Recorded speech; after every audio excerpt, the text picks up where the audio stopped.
You now have a good understanding of strong sense critical thinking and the need to have a good grasp of reality to evaluate claims and evidence from sources you might uncover in your research.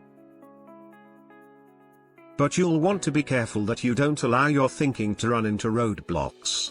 In part 1 of this lesson, you will learn about the most common roadblocks people have in practicing strong sense critical thinking.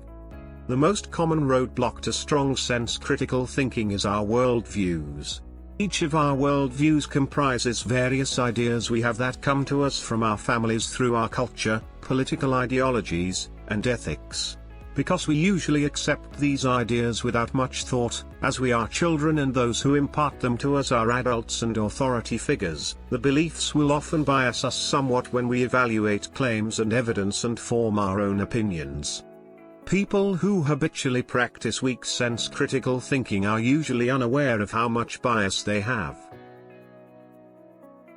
A goal for you then is to recognize your own biases and to see how they are linked to your worldview, something, by the way, which is a result of the randomness of your birth, where you were born, when, to which parents, religion, language, economic and political class, etc., as well as your sex, ethnicity, sexuality, gender presentation, birth order, and various physical characteristics among other things. You will see that your worldview has a significant impact on different types of roadblocks to strong sense critical thinking. For example, the ideas that come to us from our worldviews often result in certain prejudices we might have toward a group of people or organizations. These prejudices are quite natural. However, we want to become aware of those prejudices, resulting in our having a closed mind.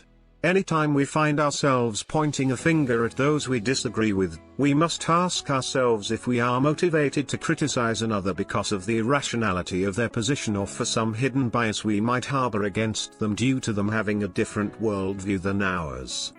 It is often hard for us to acknowledge our own prejudices, and it takes a great deal of intellectual maturity and courage to do so.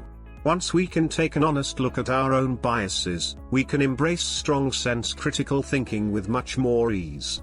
One thing to remember, though, when a problem or controversy is highly emotional for us, we often fall back on our prejudices and weak sense critical thinking. So keep that in mind and be ready to have an honest look at yourself when this happens. Take a moment now and test your knowledge of the material in part 1 of this lesson.